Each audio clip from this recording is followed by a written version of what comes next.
সুপ্রিয় শিক্ষার্থী, দৌলতপুর মাধ্যমিক বালিকা বিদ্যালয়ের অনলাইন স্কুলের পক্ষ থেকে আমি রেখা মিত্র নবম ও দশম শ্রেণীর সকল শিক্ষার্থীকে গণিত ক্লাসে আমন্ত্রণ জানাচ্ছি। প্রিয় শিক্ষার্থী, তোমরা যে যেখানে আছো আশা করি সুস্থ আছো, ভালো আছো এবং নিরাপদে আছো। আজ আমি তোমাদের চতুর্থ অধ্যায় অর্থাৎ সূচক ও লগারিদম নিয়ে আলোচনা করব। প্রিয় শিক্ষার্থী, আমরা প্রথমে জেনে নিচ্ছি সূচক কি। সূচক হলো কোনো সংখ্যার পাওয়ার শক্তি, পাওয়ার অথবা শক্তি। ফর এক্সাম্পল আমি লিখছি, এখানে আমি লিখছি 2 টু দি পাওয়ার 7, অর্থাৎ এখানে 7 হলো পাওয়ার বা শক্তি, অর্থাৎ এক্ষেত্রে 7 হলো সূচক, 7 হলো সূচক। এবং 2টা কি হলো? 2টা হলো বেস বা ভিত্তি। তো আমরা এই অঙ্কগুলোর সমস্যার সমাধান করতে গেলে আমাদের কতগুলো সূত্র বা প্রপার্টি জানতে হবে। আমি সেই সূত্র বা প্রপার্টিস নিয়ে আলোচনা করছি। আমি প্রথমে লিখছি a to the power m গুণন a to the power n equal a to the power m plus n, অর্থাৎ আমি বলতে পারি বেস যদি সেম হয়, সম্পর্ক যদি গুণ হয়, তাহলে কি হবে? পাওয়ারগুলো যোগ হবে। আমি আর একটা লিখছি a to the power m divided a to the power n equal a to the power m minus n, অর্থাৎ বেস যদি সেম হয়, সম্পর্ক যদি ভাগ হয়, তাহলে পাওয়ারগুলো বিয়োগ হয়ে যাবে। আরেকটা প্রপার্টিস লিখছি a to the power m, আবার এর উপরে পাওয়ার আছে n। আমি এক্ষেত্রে কি হবে? আমি লিখছি a to the power m n, অর্থাৎ আমরা দেখছি পাওয়ারে পাওয়ারে গুণ হয়ে যাচ্ছে। আমি এই জাতীয় আরেকটা এক্সাম্পল দিচ্ছি, সে 2 টু দি পাওয়ার 3, আবার এর উপরে আছে মনে করো 4, তখন কি হবে? বেসটা 2 থাকবে এবং 3 আর 4 গুণ হয়ে যাবে, অর্থাৎ 3 এ 4 এ 12, অর্থাৎ আমাদের দেখছি পাওয়ারে পাওয়ারে গুণ হয়ে যাচ্ছে। এবার আমরা শূন্য সূচক নিয়ে আলোচনা করব। প্রিয় শিক্ষার্থী, আমরা পূর্ববর্তী ক্লাসে দেখেছি কোনো কিছুর পাওয়ার যদি শূন্য হয় তাহলে তার মান হয় 1। তো আমি লিখছি for example a to the power 0 equal to কত হবে প্রিয় শিক্ষার্থী? 1, অর্থাৎ বেস যাই হোক আমার সূচক বা পাওয়ার যদি 0 হয়, মান হবে 1। আমি আরেকটা অঙ্ক লিখছি 2 টু দি পাওয়ার 0, এর মানও কত হবে? 1। তো এক্ষেত্রে আমরা দেখলাম বেস যাই হোক পাওয়ার যদি 0 হয়, মান হবে 1, কিন্তু এক্ষেত্রে বেস কখনো 0 হতে পারবে না। এই যে কেন, মানে বেস কেন 0 হতে পারবে না, আমরা পরবর্তী আরও যখন তোমরা উচ্চতর ক্লাসে উঠবে এটা নিয়ে তখন তোমরা ভালো করে জানতে পারবে। এবার আমরা এটা গেল শূন্য সূচক, আমরা ঋণাত্মক সূচক নিয়ে আলোচনা করব। কোনো কিছু পাওয়ার যদি মাইনাস হয়, সে a to the power minus n, বা আমরা বলতে পারি a ইনভার্স n, সেক্ষেত্রে আমরা লিখব 1 divided a to the power n, অর্থাৎ 1 ডিভাইডেড a, এবং এই যে মাইনাস পাওয়ারটা আছে এখানে এসে ওটা প্লাস হয়ে যাবে। ফর এক্সাম্পল আমি লিখছি 2 টু দি পাওয়ার মাইনাস 7, তাহলে আমরা কি লিখব? 1 ডিভাইডেড 2 টু দি পাওয়ার 7, অর্থাৎ মাইনাস ছিল, এটা প্লাস হয়ে গেল। আমি আরেকটা এক্সাম্পল দিচ্ছি, আমি যদি লিখি x two the power minus 1, অর্থাৎ এখানে তোমার পাওয়ার কত হচ্ছে? মাইনাস 1 হচ্ছে, তাহলে 1 ডিভাইডেড x, আমার সূত্র মতো কি আসে প্রিয় শিক্ষার্থী? এখানে 1 আসে, কিন্তু আমরা জানি 1 লিখলেও চলে, না লিখলেও চলে, অর্থাৎ আমরা বলতে পারি x inverse 1 equal to 1/x। আমি আরো কিছু প্রপার্টিজ তোমাদের শেখাবো। আমি লিখছি রুট ওভার x, আমরা সূচকের ক্ষেত্রে জানি root over x equal x, তোমার উপরে আসছে হাফ। এবার আমি যদি লিখি থার্ড রুট ওভার x, তখন কি হবে প্রিয় শিক্ষার্থী? x, আর এই লিখবো 1/3। আমার যদি লিখি fifth root over x square, তাহলে আমরা কি লিখবো? x স্কোয়ার তো থাকলোই, এর x এর পাওয়ার কত আছে? 2, আর আমার এর জন্য আসবো 1/5। তো আমরা জানি পাওয়ারে পাওয়ারে গুণ হয়, কারণ আমি আগের পূর্ববর্তী যে প্রপার্টিসগুলো দেখিয়েছি তোমরা দেখেছো যে পাওয়ারে পাওয়ারে গুণ হয়। তাহলে 2 গুণন 1 2/5। তো প্রিয় শিক্ষার্থী, আমি যে প্রপার্টিসগুলো নিয়ে আলোচনা করলাম এরই আলোকে আমরা আজ অনুশীলনে কিছু সমস্যার সমাধান করব।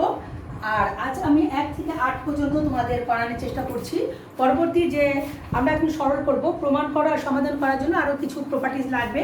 আমি এরপরে যে ক্লাসটা নিব সেই ক্লাসে আমি সেই সূত্রগুলো দেখিয়ে ওই অঙ্কগুলো সমস্যার সমাধান করব।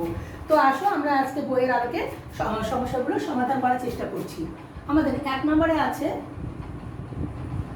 এক নম্বরে আছে 7^3 গুণন 7^-3 বাই 3 গুণন 3^-4। আমরা যে প্রপার্টিজ দেখেছি তার আলোকে দেখা যাচ্ছে যে এখানে বেস সেম আর সম্পর্ক গুণ, তাহলে কি হবে এখানে একটা কমন গেল এবং পাওয়ারগুলো যোগ হবে 3 প্লাস এখানে যেহেতু মাইনাস আছে ফার্স্ট ব্র্যাকেটে আটকে দিলাম। এবারও দেখো বেস সেম আর সম্পর্ক গুণ, এর উপরে কিছু নেই মানে কত আছে 1 আছে, 1 যোগ -4, তাহলে আমরা লিখতে পারি 7 3 -3 1 -4। এখন এটা কেটে গেল, উপরে কত আসছে 7^0 3^-3। আমরা জানি কোনো কিছুর পাওয়ার যদি 0 হয় মান কত হয় 1, আর আমরা জানি 3/3 অথবা 3^-3 কে আমরা লিখতে পারি 1/3³ অর্থাৎ 1 আমরা 3কে 3 বার গুণ করলে কত হয় প্রিয় শিক্ষার্থী 27 অর্থাৎ 27। এখানে ধরছে না, আমি এর পাশে চলে আসছি, এখানে হচ্ছে 1, তাহলে এখানে 1 আর এখানে ভাগ আছে গুণ, আর এটা তখন কি হবে পার্টি থাকবে অর্থাৎ উপরে চলে যাবে 27 1 অর্থাৎ আমাদের রেজাল্ট হলো 27।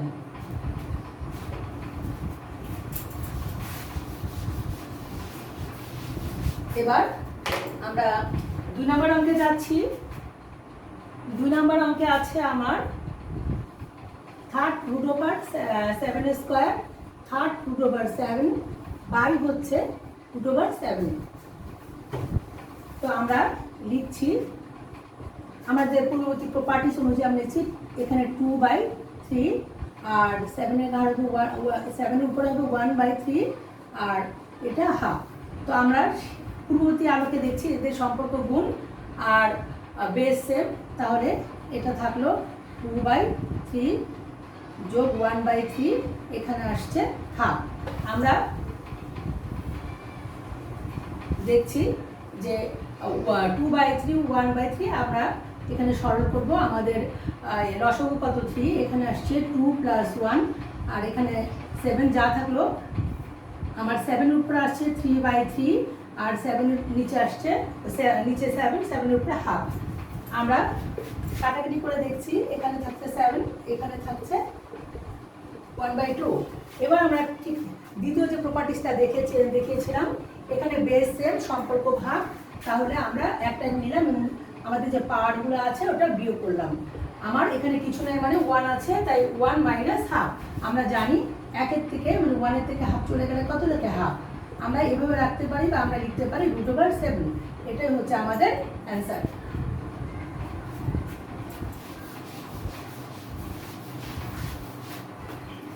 আমরা এবার 3 নম্বর অঙ্কে যাচ্ছি। 3 নম্বর অঙ্কে আছে 2^1 + 5^1 আবার এর 4 আছে −1। তো আমরা ইনভার্স আর কি লিখবো 1/2 1/5 −1। এবার আমরা সরল করছি, আমাদের সরল আসছে লসাগু কত আসছে 10, তাহলে 2 5 দুগুণে 10 আর 5 দুগুণে 10 ইনভার্স অর্থাৎ 7/10 −1। এখন আমরা কি করব, আমরা ইনভার্স মানে জানি 1/ যেটা আছে তার নিচে চলে যায় এটা। এবার তুমি কি করবা, এটার বদলে ভাগ, এটা তো ভাগ আছে গুণ, আমার উপরে 10 চলে গেল নিচে 7 অর্থাৎ 10/7। এটাই হলো আমাদের অ্যান্সার। এটা গেল আমাদের 3 নাম্বার। এবার আমরা যাব 4 নম্বরে।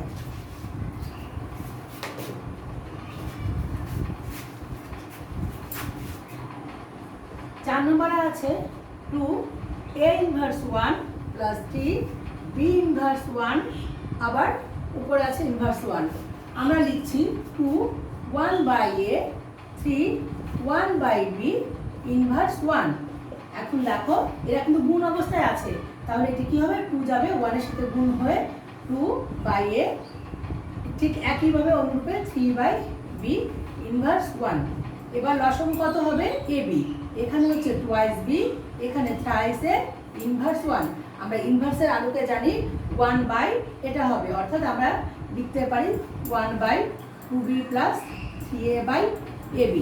আমরা 1 গুণন দিব এবং আমাদের এই হরটা চলে আসবে উপরে, আর এখানে আমি যদি সাজিয়ে লিখি 3a প্লাস টুয়াইস বি, অর্থাৎ আমাদের অ্যান্সার আসছে উপরে আসছে এবি, নিচে আমরা লিখলাম থ্রাইস এ প্লাস টুয়াইস বি, এটাই হলো অ্যান্সার।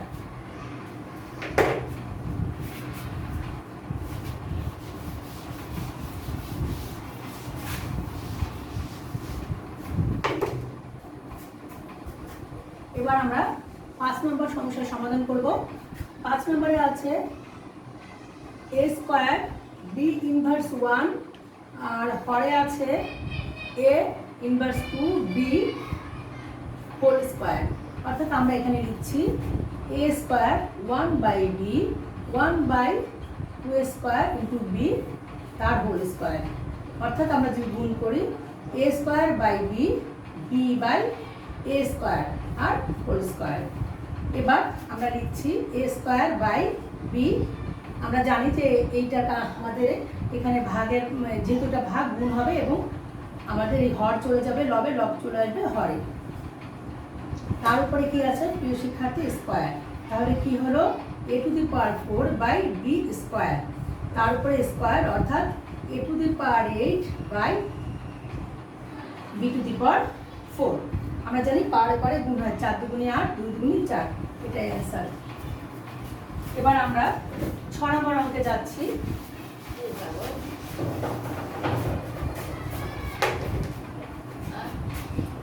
6 নম্বর অঙ্ক হচ্ছে root over x inverse y x inverse 1 into y y inverse 1 into z আর হচ্ছে z ইনভার্স 1 x। তো আমরা লিখতে পারি x ইনভার্স x কে কি লিখতে পারি 1/x into y y by 1 into z আর 1/z ইন্টু x। তো আমি সবাই যেহেতু রুট ওভারের ভিতরে আমি একটা রুট ওভার দিলাম y by x z by y x by z। তো আমি দেখছি এখানে x এখানে x এগুলো কেটে গেল, আসছে কত রুট ওভার 1 অর্থাৎ 1, এটাই হলো অ্যান্সার। আমাদের 6 নম্বর অঙ্কের সমাধান হয়ে গেল। এবার আমরা 7 নম্বর অঙ্কের সমাধান করব।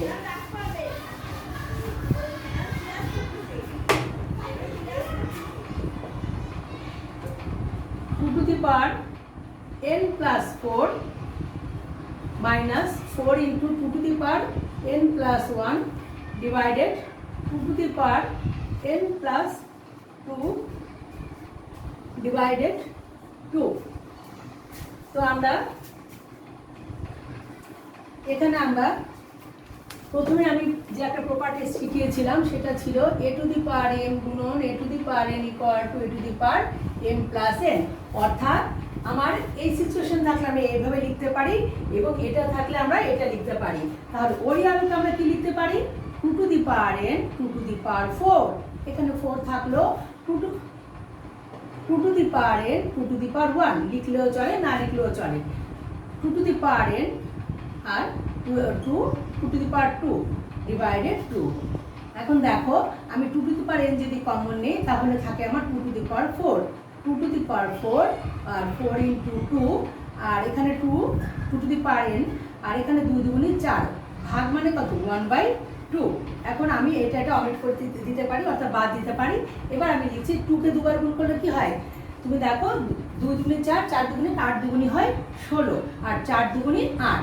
এবার আমি এই এখানে হরে আছে 2, কাটাকাটি করলে আসছে কত 2, তাহলে উপরে থাকছে 8 নিচে থাকছে 2, আমার রেজাল্ট আসছে 4।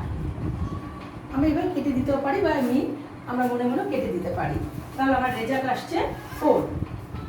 আমাদের 7 নম্বর অঙ্ক গেল। এবার আমরা 8 নম্বর অঙ্কটা করব।